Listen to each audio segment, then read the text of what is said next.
Okay, this is going to be a serious one.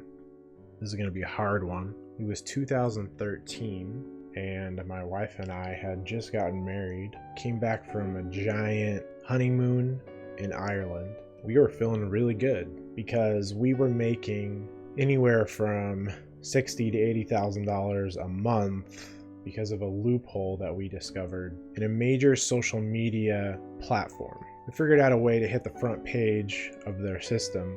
So daily we would get tens of thousands of visitors to our websites. It was a well-oiled running machine. It was doing amazing. We had almost 300 writers under us pumping out content every day. We were partnered with all of them, so they were making a ton of money too. One of my best writers was making $10,000 a month just writing simple content for me every day. And then one morning, when I was feeling on the top of my game, the top of my world, we just had a big party, a big housewarming party where all of our friends and family came over. We had this gigantic house in California. It was like 2,500 square feet, and it was laid out for parties. Like, it had massive living rooms and an amazing backyard with fire pits and seating and lights, and we had a ton of parking. I know, that's stupid. It was on a cul-de-sac, so it was just really kind of cool to be there and to have people over, and it felt really good. It felt like we were really somebody. I felt like I was really somebody. I was definitely egotistical. I was definitely an asshole. I thought I was really cool. I didn't listen to anybody really. I didn't listen or have mentors. I was just kind of doing my own thing, and it was working out just fine. Until one day, I woke up in the morning and I looked at my phone, and I had like 7 emails. Each email said, "You have been banned from this platform. You have been banned from this platform. You have been banned from this platform." I was banned from all the social media accounts that I had accumulated, the entire brand that I had built up, all of the traffic that was coming. It all was turned off overnight. Every single piece was turned off overnight. And I went from making $80,000 a month to zero, essentially. I eventually got some of it back, and it really just came back to like, $2,000 a month, and it just kind of kept going down more and more. But to say the least, I was crushed. When I got those emails, the stress and anxiety that I had just collapsed over me, and I became a complete wreck. And the funniest part is first of all, I didn't want to tell Christy. I did, obviously. I told her like right away. I don't keep things from her, but the first thing I thought is, I don't want to tell her. And then the second thought is, I don't want to tell my friends and family. I don't want anybody to know about this. I was embarrassed. My confidence was destroyed. And back then, I don't even know if I had true confidence. I think I had kind of this fake confidence where I didn't really believe in myself, but the accomplishments I had are what people saw. So they were giving me confidence towards those accomplishments.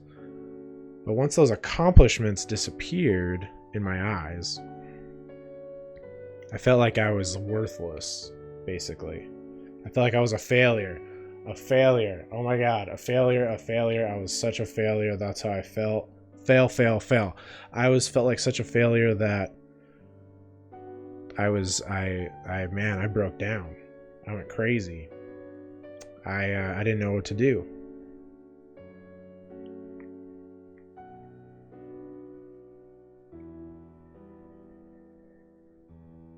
when I imagined over and over telling everybody, my friends and family, about what happened, and them thinking I was stupid for buying that big house, because now we were going to have to sell it.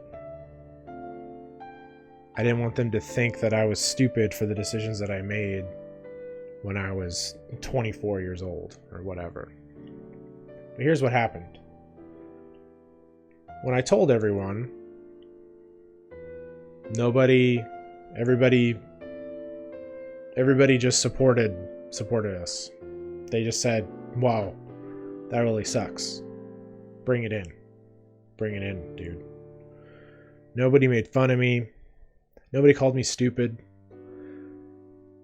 Nobody, said, you should have did this, you should have did that. And I remember calling my brother, because my brother's kind of our go-to person for all serious matters. He has a really clear way of thinking about things, and we all just kind of trust the decisions that he makes. So I went to my brother and we were like, hey, you know that giant house that you help us buy? We want to move out of it. And I'll never forget, on the phone, he was just like, okay, do you want to sell it or do you want to rent it? That's what he said. He didn't say, oh my God, you idiot, what did you do? Or, why do you want to do this? He didn't do any of that. He didn't even ask me why. He was just like, he could hear it in my voice that I was like, that I was like freaking out. And so he was just like, oh yeah, you want to rent it or do you want to sell it? And I didn't even think that renting it was even a choice, I guess. I just didn't even think about that. And I was like, rent it? Oh yeah, we could keep the house, rent it, and then we could move to a cheaper place and keep our investment. That's a great idea. So what we ended up doing is we moved to Oregon from California, because Oregon is like way cheaper. It's more in line with our views and our what we care about. We love the outdoors. We love the rain. We love the mountains. We love the trees. We love going to the snow. We love going to the beach.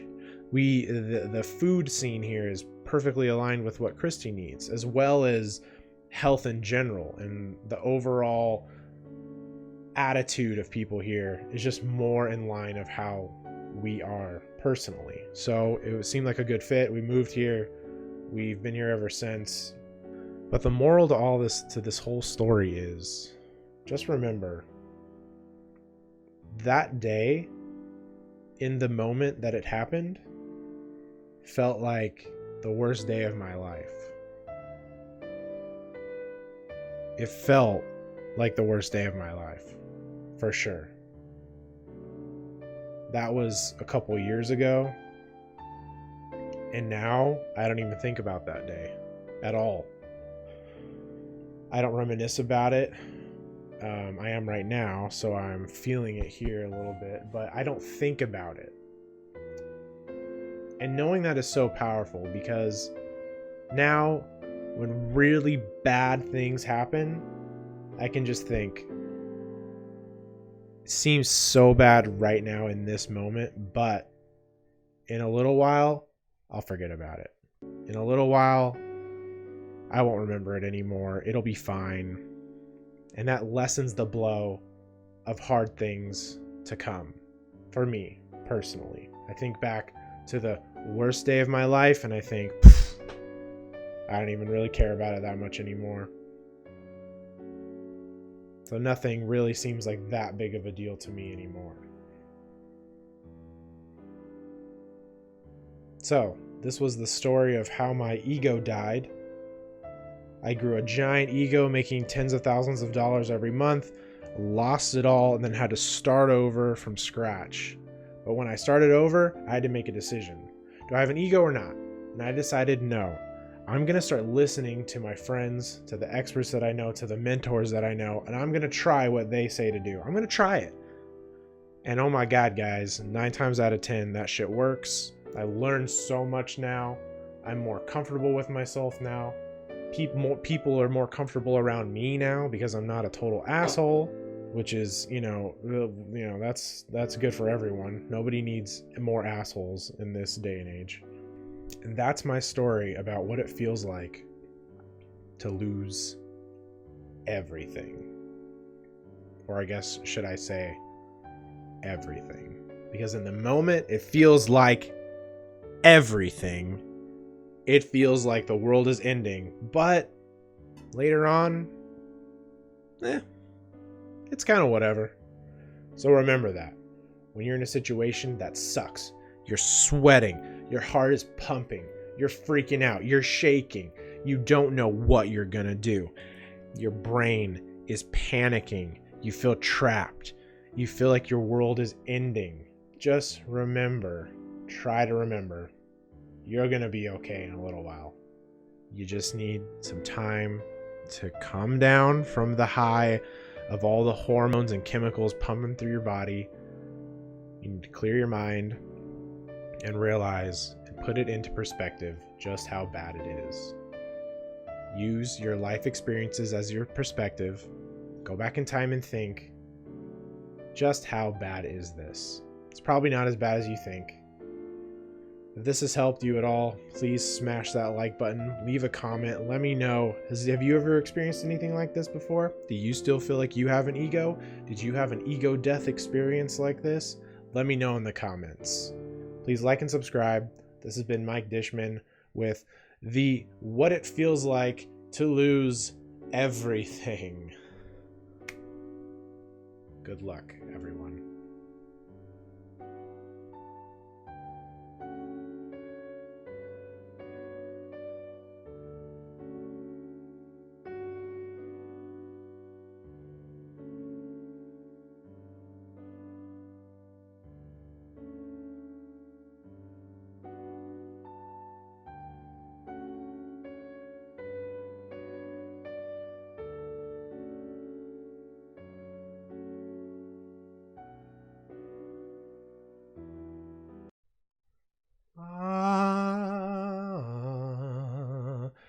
Is this recording?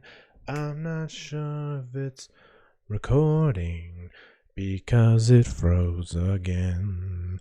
It froze again. Man, I can't wait till I have enough subscribers where cool PC companies send me like laptops in the mail and stuff.